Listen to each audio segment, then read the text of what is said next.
La propuesta de Podemos e Izquierda Unida a las elecciones generales de 2019 bajo el nombre de Unidas Podemos presenta un programa electoral de 394 propuestas, entre las que se encuentran medidas como impulsar un SMI de 1.200 euros, la de una renta básica garantizada o la jornada laboral de 34 horas semanales.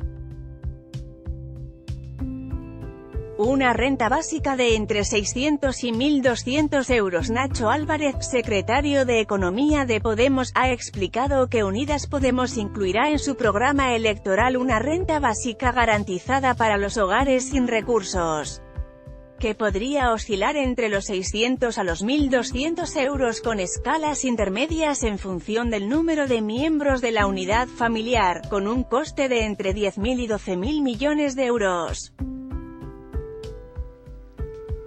Para poder hacer frente a estos pagos, la formación morada propone establecer un impuesto a las grandes fortunas de entre el 2 y el 3%.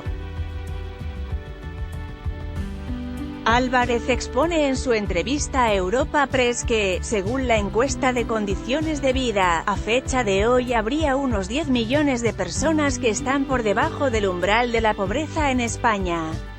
Para paliar esta situación, la formación morada incluirá en su programa una renta básica para los hogares sin recursos y que también complementaría los salarios más bajos.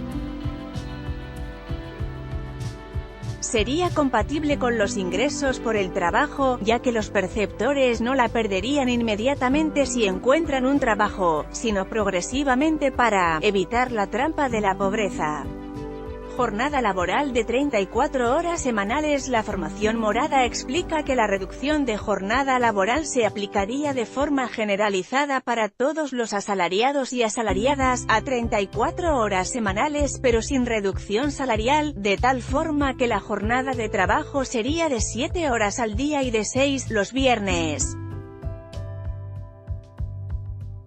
El objetivo de esta medida es impulsar la reorganización de horarios necesaria para conciliar la vida laboral y familiar. Podemos hará un planteamiento integral del mercado laboral, garantizando un marco de negociación colectiva en el que la flexibilidad que las empresas necesitan se produzca por la vía de la jornada laboral, pero con un modelo similar al alemán. Pensamos que el modelo hacia el que hay que tender no es un modelo en el que los ajustes se produzcan despidiendo a la gente o bajándoles el salario, que es lo que tenemos ahora, sino fundamentalmente a través de la flexibilidad interna, a través de la reducción de la jornada laboral, como ha sido el modelo de algunas cooperativas en España, o el modelo alemán, expone Álvarez. Pero esa reducción de jornada no iría acompañada de una bajada en el salario, según Álvarez, quien precisa que el Estado aportaría la diferencia, con cargo al derecho de los trabajadores a cobrar el subsidio de desempleo en el futuro. Junto con esto, Podemos propone que el marco de la negociación colectiva permita que el crecimiento salarial se acompañe al crecimiento de la productividad. Admite que se debe reforzar el crecimiento de la productividad porque en España es pequeño y preocupante, pero aún así cree que hay margen para que los salarios crezcan, hasta alcanzar ese crecimiento de la productividad. Un único contrato temporal. En cuanto a los modelos de contrato, defienden que debe haber un único contrato temporal cuya duración sea de un mínimo de un mes y con una utilización que esté justificada, es decir, que debe tener una causa para que no se abuse de él. Y para desincentivar el uso del mismo, propone que la indemnización por despido sea de 33 días por año trabajado. Así, consideran urgente reconvertir los contratos temporales en indefinidos por entender que se abusa de ellos, ya que duplican a la media europea. Admiten que esto pasa en la economía española también porque tiene un componente estacional mayor, pero consideran que para eso existe otro tipo de contrato que se debería utilizar, que es el fijo discontinuo. Este modelo, señala, se utiliza muy poco y tiene un sentido en nuestra economía, porque permite flexibilidad a las empresas. Para Nacho Álvarez, el contrato indefinido tiene que ser la norma, mientras que el temporal debe ser puntual. En cuanto a las causas del despido, cree que se deben causalizar porque lo que hizo la reforma laboral de 2012, dice, fue descausalizarlo y hacerlo libre, de tal forma que el contrato indefinido está siendo utilizado como temporal. Equilibrar el sistema de pensiones con salarios dignos. En cuanto al sistema de pensiones, considera que tienen un problema a corto y otro a largo plazo. En el caso del primero, Nacho Álvarez cree que una forma de empezar a corregirlo sería con salarios dignos, porque los salarios basura generan cotizaciones basura.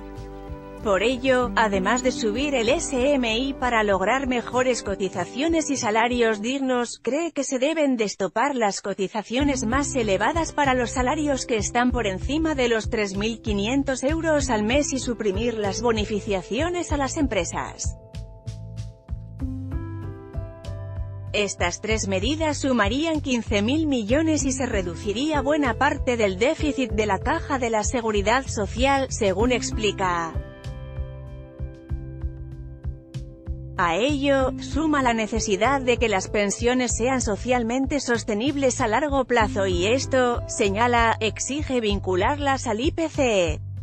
En cuanto al problema a largo plazo, que se producirá con la incorporación de la generación del baby boom, tendrá el pico de tensión en el sistema en el año 2050, cuando se incrementarán las pensiones 3 puntos del PIB.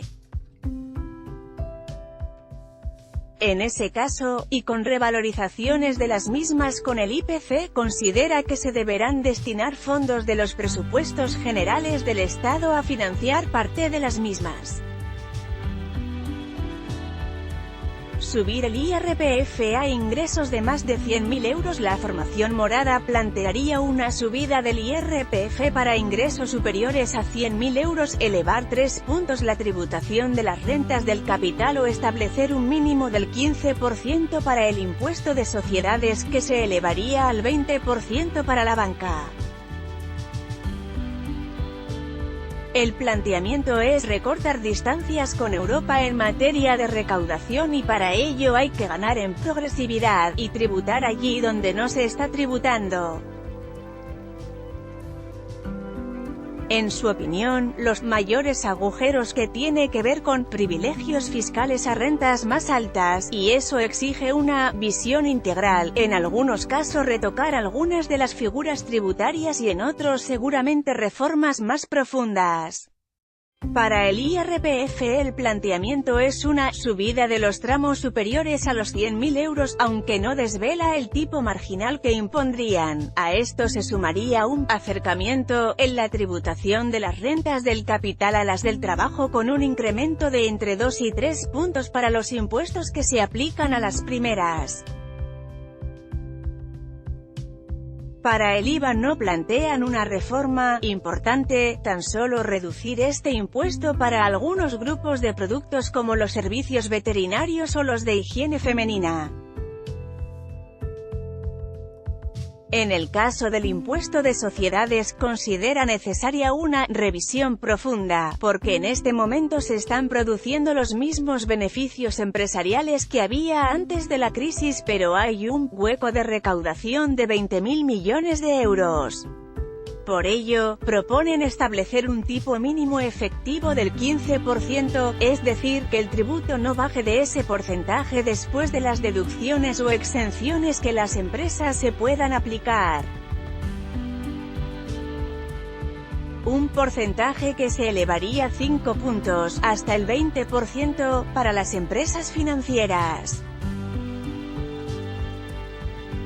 A ello se añadirían nuevas figuras tributarias como la creación de un impuesto para las grandes fortunas que va a tener el objetivo de gravar a los grandes patrimonios del país, superiores al 1.000.000 de euros netos, para obtener una recaudación en torno a un 1% del PIB. Sanciones ejemplares para los falsos autónomos. Para evitar que se siga produciendo en España la contratación de falsos autónomos por parte de las empresas, plantea la aplicación de sanciones ejemplares a los que incumplan la legalidad. Creo que si algo nos ha enseñado el Código de Circulación es que sanciones ejemplares a aquellos que incumplen la legalidad son efectivas para que el conjunto de ciudadanos nos comportemos de acuerdo a la ley, asegura Nacho Álvarez. El dirigente morado no especifica las cuantías, pero sí señala que tienen que ser unas sanciones que desincentiven el proceso de generación de falsos autónomos y añade que, en todo caso, la Inspección de Trabajo tiene que actuar en este problema porque empieza a generalizarse. Álvarez expone también que otra de las cuestiones que les preocupan en relación con los autónomos y que el gobierno incumplió, es que las cotizaciones de estos trabajadores se ajusten a los ingresos reales que tienen.